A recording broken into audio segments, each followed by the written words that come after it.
Dernier empereur du Brésil et surnommé le Magnanime, Pedro ou Pierre II aura régné pendant près de 50 ans et fait du Brésil une puissance majeure sur le continent américain.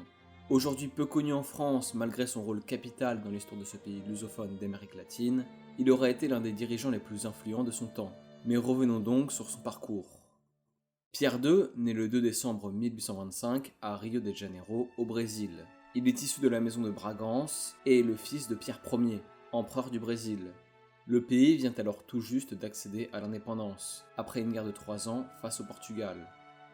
Seulement, l'état du pays est instable. L'héritage de la société coloniale est encore très présent. Toute la société repose sur l'esclavage, et une très forte hiérarchisation subsiste entre les différentes populations. Le traité de paix qui a mis fin à la guerre d'indépendance avec le Portugal a aussi été coûteux pour le Brésil, qui doit payer le prix de son indépendance, en plus d'en faire une zone sous influence britannique. Encore plus humiliant, le roi du Portugal, Jean VI, se voit le droit d'arborer le titre d'empereur du Brésil. C'est donc dans ce contexte que naît et grandit Pierre II, dans un empire brésilien encore fragile et qui repose sur les pierres de l'époque coloniale. Mais son père Pierre Ier, et empereur du Brésil, va très vite devoir retourner au Portugal à cause d'une guerre civile pour soutenir la prétention de sa fille, même si finalement il perdra la guerre et sera contraint à l'exil, laissant donc le trône vacant. Qu'à cela ne tienne, au Brésil, c'est son fils, donc Pierre II, qui lui succède. Mais il n'est alors âgé que de 5 ans. C'est donc assez logiquement qu'une régence va gouverner le pays le temps qu'il atteigne la majorité. Cependant, cette dernière est loin de posséder les mêmes pouvoirs que l'empereur, et se retrouve très vite dépendante de l'Assemblée pour agir. Il va donc être tenté d'accorder de l'autonomie aux différentes administrations provinciales, mais cela va en réalité d'autant plus empirer les problèmes qu'autre chose. Épisode marquant de la fin de la Régence, l'abolition du commerce d'esclaves qui avait été promis aux Britanniques quelques années auparavant. Cette mesure n'étant évidemment pas sans mécontenter les planteurs, une contrebande très importante commençant dans le même temps à se mettre en place. L'Assemblée, et particulièrement les députés libéraux, voyant bien que la situation du pays se détériore, vont finalement décider d'accepter Pierre II, le considérant comme une figure d'autorité neutre et au-dessus des partis. L'âge de la majorité lui étant abaissé de 18 à 14 ans, lui permettant ainsi de régner. Il faut dire que le Brésil était alors dans une période de crise, et que Pierre II avait pu bénéficier d'une certaine éducation, bien que très stricte, toute son enfance. Nous sommes alors en 1840, et le jeune empereur est finalement déclaré apte à assumer ses fonctions. Si le début du règne semble globalement plutôt bien accueilli, Pierre II reste encore assez influençable. Une des priorités sera aussi de se marier, chose qui sera faite avec Thérèse Christine de Bourbon, une princesse des 2 Siciles, malgré le fait que le dirigeant brésilien ne la trouve que très peu attirante. C'est donc en quelque sorte un mariage arrangé. L'empereur grandit alors, et le pays se développe peu à peu dans une relative stabilité. Mais les problèmes restent encore nombreux. Le premier est tout d'abord celui de l'esclavage. Pierre II sait bien qu'au long terme, la situation n'est pas tenable, par conviction personnelle en majorité, mais aussi à cause des Britanniques, ces derniers étant parfaitement au courant que malgré l'interdiction de la traite, le commerce continue. La Royal Navy va même intervenir à partir de 1845 pour aborder les bateaux et arrêter les contrebandiers. Ironie de l'histoire, les esclaves dans ces bateaux étaient assez souvent reconduits vers les îles britanniques dans les Caraïbes pour y travailler dans des conditions en général assez semblables à l'esclavage, bien que l'esclavage au Royaume-Uni soit aboli depuis 1833. Par la suite, le Brésil prendra à son tour des mesures pour faire face aux contrebandiers, le problème étant considéré comme réglé en 1852. Second problème, une énième insurrection dans une partie du Brésil au nord-est en 1848. Seulement, cette fois-ci, il est à noter que ce sont des libéraux, et que c'est dans le courant du printemps des peuples que se réalise cette révolte, assez étonnamment. Et bien qu'elle soit réprimée, elle montre tout de même que les événements qui se sont produits en France en février ont eu un impact conséquent sur l'Europe, mais pas seulement, touchant l'opinion publique même dans des régions pourtant assez éloignées. Troisième et dernier grand problème, un conflit d'intérêts entre le Brésil et la Confédération argentine, concernant divers territoires comme l'Uruguay, ou certaines parties du Brésil dont l'Argentine soutenait les rébellions, ce qui va donner lieu à la guerre de la Plata, qui s'achèvera assez rapidement et aboutira à une hégémonie du Brésil en Amérique du Sud. L'Argentine, en plus d'avoir de nombreux problèmes de politique intérieure, étant mise au second plan. En 1850, le Brésil est donc un État stable. Une opposition, qu'elle soit tantôt conservatrice, tantôt libérale, persiste. Mais l'empereur fait globalement figure d'autorité, malgré son pouvoir limité. Le pays bénéficie alors, pour l'époque, d'une très grande stabilité, si l'on le compare aux autres pays sud-américains. Couplé à la politique volontariste de Pierre II, cela lui permet de jouir d'une bonne croissance économique, avec un début d'industrialisation. Les premiers chemins de fer reliant les principales villes du pays font par exemple leur apparition. Néanmoins, l'esclavage y reste encore légal, alors que dans beaucoup de pays, on commence à l'abolir. Mais au Brésil, l'esclavage fait presque figure d'institution nationale. Tout le pays s'est bâti sur ça, et l'économie y est quasiment totalement dépendante. Seulement, le régime impérial va devoir faire face à de nouveaux problèmes, et pas des moindres. D'une part, les relations avec l'Empire britannique vont considérablement se détériorer, le Royaume-Uni faisant usage de ce qu'on appelle la diplomatie de la canonnière, et les deux empires allant jusqu'à rompre leurs relations, alors que jusqu'ici, le Brésil était très proche des Britanniques. La guerre est même sérieusement envisagée. Au même moment se déroule une révolution en Uruguay, pays voisin du Sud, et le Brésil va donc décider d'y intervenir militairement pour y soutenir ses intérêts, mais aussi pour faire forte impression aux Britanniques, avec qui le Brésil est toujours en crise. C'est la guerre uruguayenne qui est remportée sans grande difficulté. Seulement, Francisco Solano López, dictateur d'un petit pays voisin, le Paraguay, qui disposait alors d'une importance considérable dans la région avec la plus grande armée de tout le continent, va décider de profiter de l'instabilité ambiante en Amérique du Sud pour déclencher une guerre face au Brésil, ce qui donnera finalement lieu à la guerre de la Triple Alliance, dans laquelle une alliance formée de 3 pays, l'Argentine, le Brésil et l'Uruguay, combattront contre le Paraguay. En réalité, les causes du conflit sont plus complexes et multiples, mais les raisons économiques comme le contrôle des fleuves, les volontés du dictateur paraguayen et les précédents dans la région, le Paraguay étant un état un peu particulier, y sont pour beaucoup. Francisco Solano López se voyant déjà comme le Napoléon d'Amérique du Sud. En dépit de son nombre d'habitants ridiculement petit comparé à ses voisins, le Paraguay tiendra solidement. Il faut dire que le terrain rend les combats parfois un peu difficiles, et que les pays voisins ne sont pas forcément dans les meilleures conditions pour combattre. Pour le Brésil, le début du conflit s'avère particulièrement difficile, et l'empereur en personne souhaite venir sur le front s'engager, mais cela est refusé par le Parlement.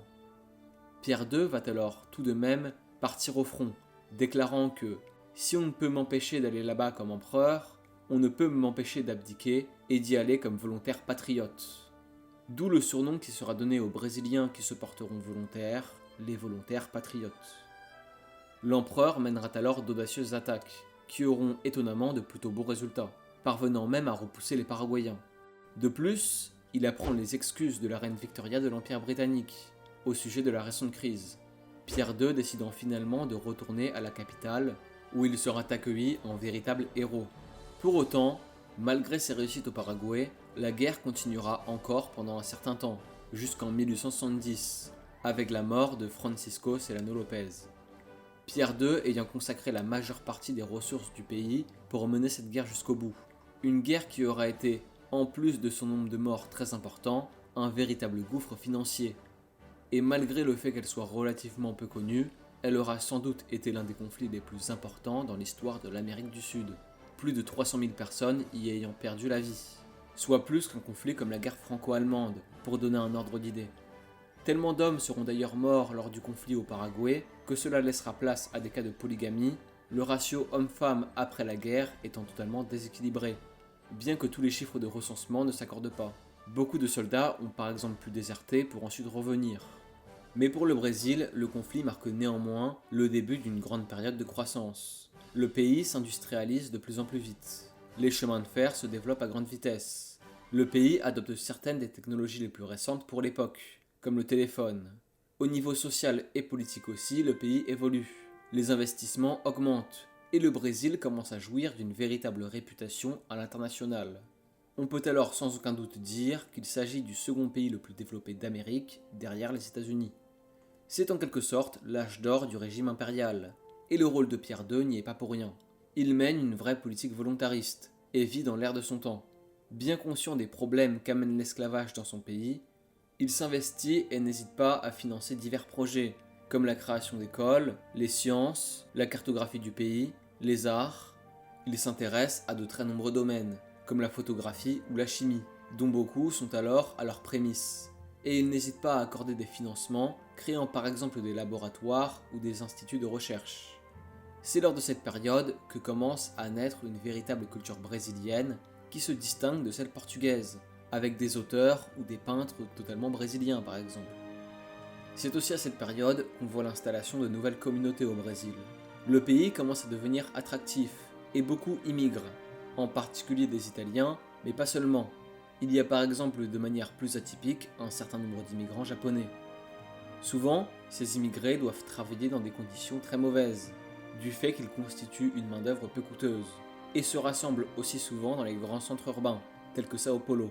Bien qu'aujourd'hui, ces immigrés, ou descendants d'immigrés plutôt, constituent une part majeure de la population brésilienne. Il y a par exemple 30 millions de Brésiliens descendants d'Italiens. Et la diaspora nippone au Brésil est la plus grande diaspora japonaise du monde, avec près de 2 millions de personnes. Néanmoins, le Brésil est toujours en proie à certains problèmes. Il y a bien évidemment la dette astronomique accumulée lors de la guerre du Paraguay, mais qui en soi n'est pas forcément si grave. Le principal problème, et de loin, étant l'esclavage. Et cela, Pierre II en est bien conscient, lui-même étant un fervent opposant à cette pratique. Il est cependant conscient de l'importance qu'occupe l'esclavage et va essayer d'éviter de trop brusques changements qui pourraient éventuellement mener à une guerre civile, comme aux États-Unis. Pour lui, l'esclavage est une vraie honte nationale, même si, au fond, tout le pays s'est bâti dessus. C'est environ 15% de la population du pays qui est constituée d'esclaves, et la place qu'ils occupent dans le bon fonctionnement du pays est colossale. Une de ces grandes actions en faveur de la fin de l'esclavage sera sans doute l'adoption de la loi dite du ventre libre, qui fait de tout enfant né de femmes esclaves des enfants libres. C'est une avancée significative pour l'époque, mais qui aura tout de même rencontré une certaine opposition. Il faut dire que toute la politique de Pierre II a sans doute très été influencée par la pensée européenne. Il a très tôt lu de nombreux ouvrages sur des sujets divers, allant de la philosophie à la science. Il parle aussi plusieurs langues, comme le portugais, l'italien, le français, le latin ou l'espagnol, et entretenait de nombreuses correspondances. Il ira notamment par la suite voyager en Europe, au Moyen-Orient et aux États-Unis, où il sera en globalité plutôt bien accueilli, et fera la rencontre de nombreuses personnalités, comme Victor Hugo, Pasteur ou Nietzsche. Pierre II nourrit alors à l'époque un très grand intérêt pour le monde en général, mais en particulier pour la France.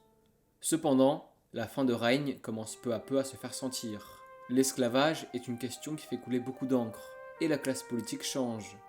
Beaucoup critiquent alors son caractère à s'immiscer dans la plupart des affaires du pays. Les militaires commencent aussi à s'éloigner et à se rapprocher des idées républicaines. De plus, l'empereur n'a pas eu d'héritier mâle, seulement une fille, ce qui pose aussi le problème d'une succession.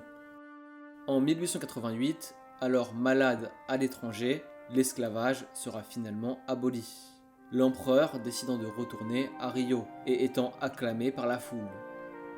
Cependant, si l'empereur jouit d'une très grande popularité au sein d'une bonne partie de la population, notamment parmi les classes populaires et une partie de la classe politique, l'âge d'or du régime impérial est passé, et il ne lui reste plus que quelques années à vivre.